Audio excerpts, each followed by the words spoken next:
Hello again, everybody. Welcome back to my channel. On my first video about my faith journey, I talked about my journey from being a fundamentalist, evangelical, Bible-believing Christian to being an agnostic. And today I want to talk about a few things related to that journey. I want to talk about why I consider myself agnostic and not atheist. And I also want to talk about why I won't proselytize for agnosticism, and by that I mean why I won't try to talk people out of their beliefs, and why I won't debate. So, why do I consider myself an agnostic and not an atheist? Well, an atheist, by definition, is a person who believes that there is no God. From the Greek prefix meaning, nothing or lack thereof or not, or however you want to translate it into English, and theist meaning God, or theos meaning God, or whatever. So an atheist believes that there is no God. An agnostic is someone who just doesn't know, from again meaning nothing, and Gnosticism meaning knowing. I just don't know, and I'm fine with that.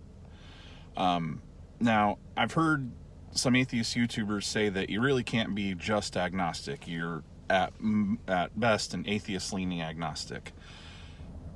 Or excuse me, an agnostic-leaning atheist. And I don't believe that definition. I believe that you can, just admit that you don't know and be fine with that. So I don't accept that definition. As Adam Sandler famously said in Mythbusters, I reject your reality and substitute my own.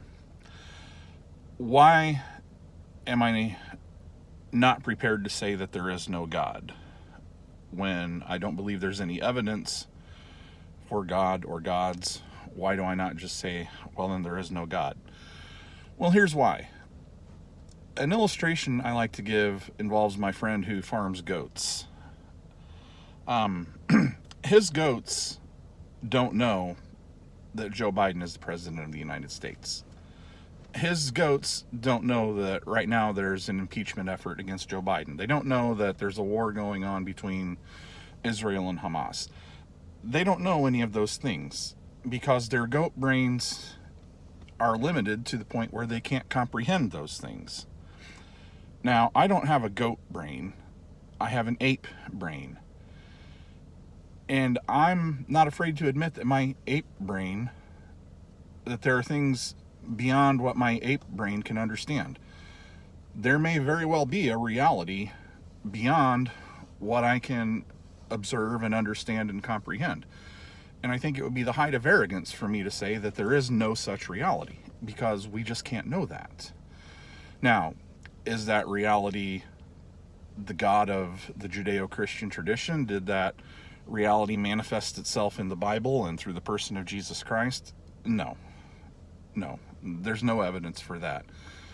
And if there was some reality beyond the universe that was interested in manifesting itself on earth, it would have done a much better job than scriptures that are inconsistent at best or contradictory at worst, that lend themselves to multiple open interpretations, yada, yada, yada. If there was some God that was interested in revealing himself to earth, he could have done a much better job of it than what Christians and Muslims and Hindus and theists of all stripes believe. So there may be some God or some reality beyond the universe that we just can't comprehend. And that's fine.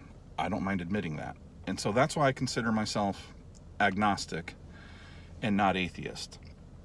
Now, why I won't proselytize, which is to say why I'm not interested in convincing other people to ditch their religions.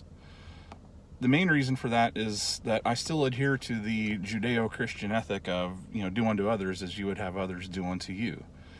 When I was a Christian, I didn't like it when people tried to talk me out of my religious beliefs. I found it rude. I also found it pointless. And I still think it's pointless. Science has shown that people will persist in their beliefs despite incontrovertible evidence otherwise. That's why so many millions of people refuse to admit that Joe Biden won the 2020 election. Because even though there's overwhelming evidence to the contrary, they just are not going to believe it.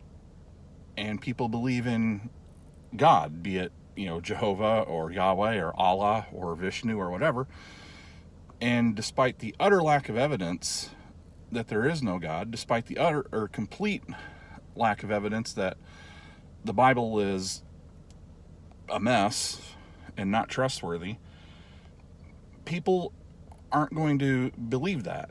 At least they're not going to believe that based on some rando guy in another state trying to talk him out of it.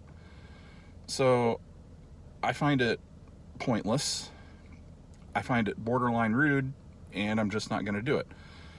Now, if I don't believe in proselytizing for agnosticism, why am I making these videos? Well, I don't consider these videos a form of evangelism for agnosticism or atheism. I believe that they're exactly what I said they are, me telling my story. And that, now, if you do believe, that's fine. You do you. You believe. I don't have any desire for you to stop believing. What I do have a desire for you to do is to stop expecting other people to adhere to your beliefs. You don't believe in abortion? Don't get an abortion. You don't believe in gay marriage? Don't get gay married. You don't believe in going to drag queen shows? Don't go to a drag queen show. Don't try to outlaw these things just because your belief system says they're wrong. So, you do you as a believer, but please just stop there. Why I won't debate. I think that, first of all, debates only prove one thing, and that is whoever was better prepared for the debate. I think that in any debate, both sides are going to go away from it feeling like they won, because, like I said earlier, people aren't going to be convinced of contradictory views of their strongly held beliefs. Not from one debate, anyway. And I think the same is true for the audience. I think when the audience witnesses a debate, whether in person on a college campus or via a live stream or whatever side the member of the audience believed before they went into the debate, they're going to leave the debate feeling that their guy won. For another reason, I think debates generate more heat than light, which is to say they generate more hard feelings than they do edification or knowledge. I just won't debate. And if you want to engage me in debate in the comments below, that's your right, but I'm not going to engage with you. I just feel like there's no point in it. You're not going to change my mind. I'm not going to change your mind. If I had a vested interest in trying to talk anyone out of their religious beliefs, which I don't, the way I would do it would not be through debate, nor would it be through trying to educate them about why I believe what I believe. I think that if I were interested in trying to talk people out of their beliefs, the way I would go about it would be relational. I would make friends with a person, and if at any time they asked me, if I'm a believer, I would explain my agnosticism, and if they were more interested in talking about it, I would continue to talk about it. But if not, that would be it. I'm reminded of the YouTube video that I watched about the woman whose teachings founded the Seventh-day Adventist group.